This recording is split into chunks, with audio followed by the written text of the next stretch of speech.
fam. This is Miss B, and welcome to my show, Half Naked Conversations, where the vibe is always free. A space you hack your reality. A place you can be who you really want to be. Half naked, baby. Half naked conversations with Miss B and friends. Stay tuned. Wide awake. Hey fam, this is Miss B, and I'm bringing you another edition of Half Naked Conversations in the sauna, and I'm sweating already.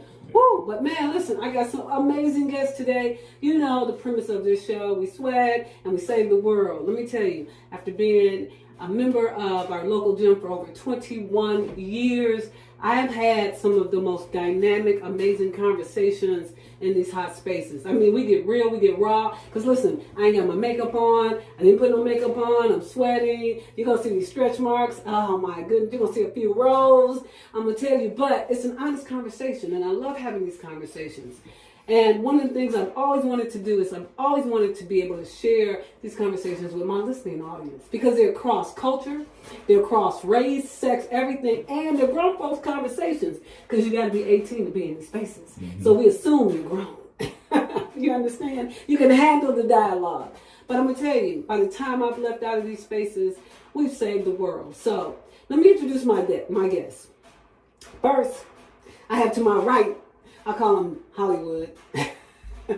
He calls himself Ragzz, but OG Hollywood costumer to the stars, Harold Ragzz Crawford is in the sauna, in the building. Say hello to the listening audience, or hello to my YouTube audience. Happy Sunday afternoon, everybody. Welcome to the party. Welcome to the party. Oh, it's a party. I'm sweating like what already, but it feels so good. And next to my right, next to Harold, is Steve. Steve, introduce yourself. My name's Steve, and I'm here in the 180 degrees with you. Well, let me just say, you do this often, don't you?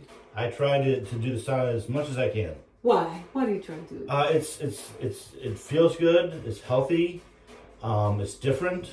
And I just know that after I spend time in the sauna, I feel better. Yeah, me too. And then we have Mr. Fitness himself, the man himself. I call him 27. On the road. Yeah, 27. I just love being around this lady. She got good energy, good vibes. And she came to me with this idea, and we moved forward with it. And now we're here. Here we are. And let me just say, listen, this is a beautiful space. Cassandra Houston. She'll be here. She's going to be having a conversation with us a little later on.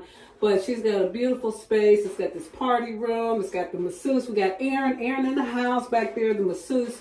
We got a locker room, and we got a sauna and a steam room. You cannot go wrong. So, listen, first, I'm going to talk to Harold, because Harold knows, I mean, I've interviewed Harold numerous times, but I always find something interesting, new, when Harold talks to me, because he's been in the Hollywood business so long. And so Harold's writing his memoirs right now. He's writing a book. Aren't you, Harold? Yeah. And detailing his life as a Hollywood costumer. But Harold ran away from home. Harold's LA transplant. He's not from Cleveland.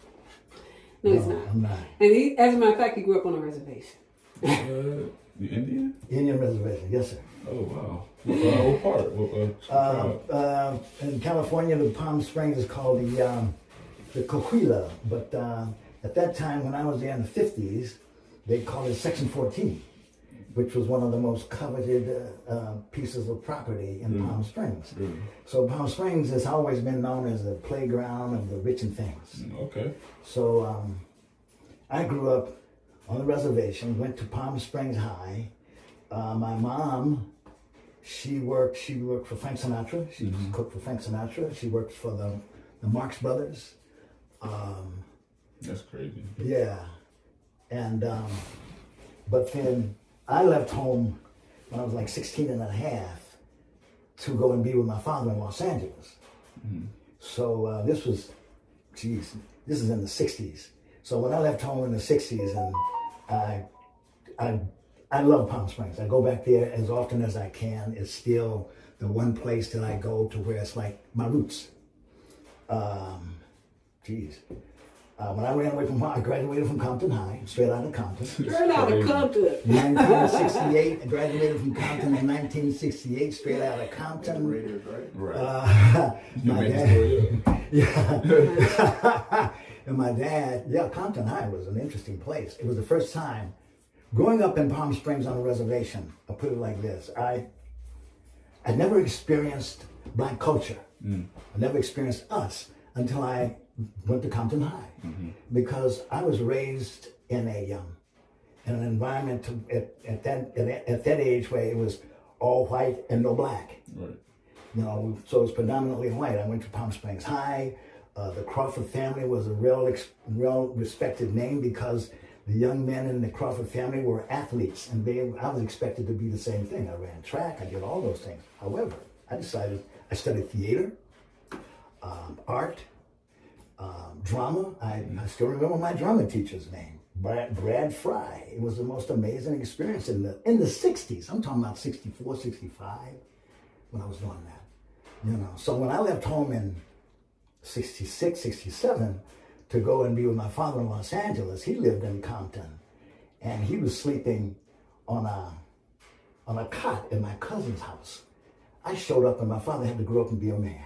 Grow up. What? I'm serious. My dad had not expected me, so when I showed up, he called my mom, and we had a conversation. And after the conversation, he called my mom and said, "No, Harold's standing with me." I feel like. I'm sorry to interrupt you. I feel like you kind of grew up in Hollywood, 'cause like the way you speak and everything, your dialect, it kind of seems cinematic. Like you have this cinematic voice right now.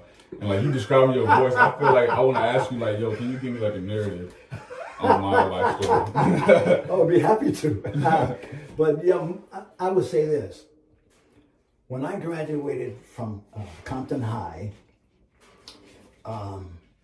we lived on 71st and Broadway. When I go back to California, I go to Los Angeles, I will always drive down that street. My life began on 71st and Broadway. We moved from Compton to 71st and Broadway. Well, we moved from Compton to 101st and Normandy. Then we finally moved from 101st and Normandy to 71st and Broadway. My life began there. Well, let me ask you this. Yeah. Do we have pivotal points in our life? You know, those points where you know your life just took either a left or right or U-turn? Yeah. Can you remember the pivotal points? Can you remember the pivotal points in your life? I got some defining points in my life. Like when I was 9, we moved to Cleveland. That's a pivotal point in my life. Like I could have been in Mississippi. That wasn't gonna be Mississippi. Yeah. I didn't know that. Mississippi. Goddamn. That's Simone. Even Simone, because Mississippi's still off the chain. Man, I'm so grateful for Cleveland. Yeah, me too. So grateful. To be honest, I am too. Cleveland saved my life. It saved mine as well. Really? Absolutely. I let me just say this. I started in the film industry. First off, I graduated from a fashion institute. It's a world well-respected fashion institute. It's called FITM, Fashion Institute of Design and Merchandising. When I started in 1969, 68, 69, they had 26 students. It was these 4 young ladies that had this idea to start a fashion institute. They had connections in the fashion industry in downtown LA. And we were sharing classrooms. They had 26 students, 23 girls and 3 guys. I'm one of those 3 guys. So they had connections. I ended up working at the iconic Orbox as a